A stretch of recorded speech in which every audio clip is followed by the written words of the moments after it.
बांग्लादेश का जन्म एक जटिल और संघर्षपूर्ण प्रक्रिया का परिणाम था, जो द्वितीय विश्व युद्ध के बाद उपनिवेशवाद की समाप्ति और स्वतंत्रता की लहर का एक हिस्सा था। बांग्लादेश की आजादी को समझने के लिए हमें 1947 के बाद के घटनाक्रम पर अपना ध्यान देना होगा। सन 1947 में अंग्रेजों ने भारत को आजाद कर दिया।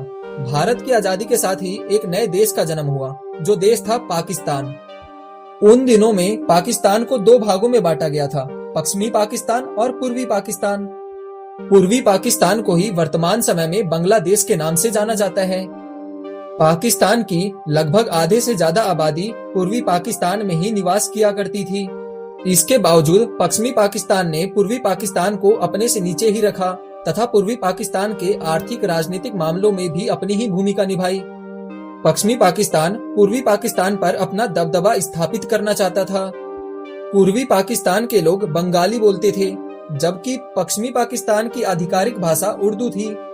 सन 1952 में पश्चिमी पाकिस्तान ने उर्दू को पाकिस्तान की एक आधिकारिक भाषा घोषित कर दी, जिसका विरोध पूर्वी पाकिस्तान ने किया।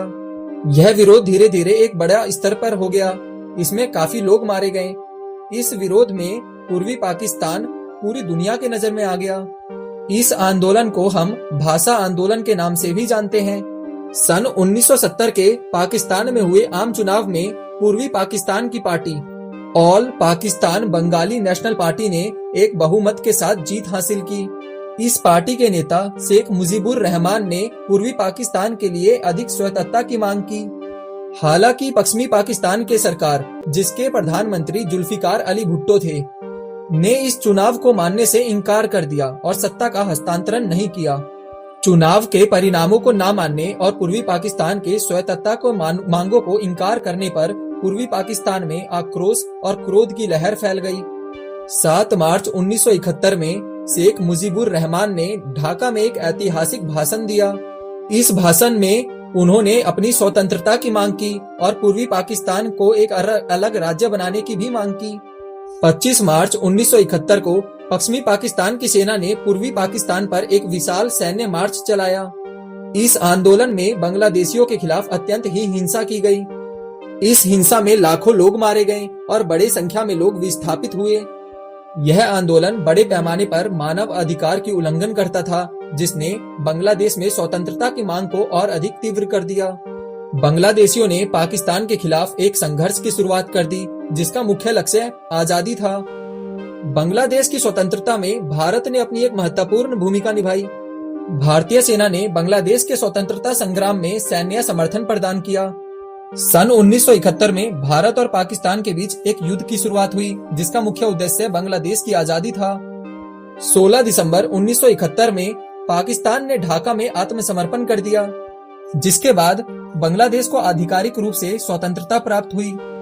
इस दिन को विजय दिवस के रूप में मनाया जाता है। स्वतंत्रता के बाद बांग्लादेश ने एक नए राष्ट्र के रूप में स्वयं को स्थापित करने की प्रक्रिया शुरू की। देश को युद्ध के बाद पुनर्निर्माण और एक स्थिर राजनीतिक और आर्थिक आधार की आवश्यकता थी। शेख मुजीबुर रहमान ने पहले राष्ट्रपति के रूप में बांग्लादेश में अपना कार्यभार संभाला। बांग्लादेश ने एक स्वतंत्र देश के रूप में अपना कार्य शुरुआत किया। हालांकि उन्हें कई समस्याओं का सामना करना पड़ा, जिसमें भ्रष्टाचार, गरीबी और राजनीतिक अस्थिरता जैसी समस्याएं शामिल थी।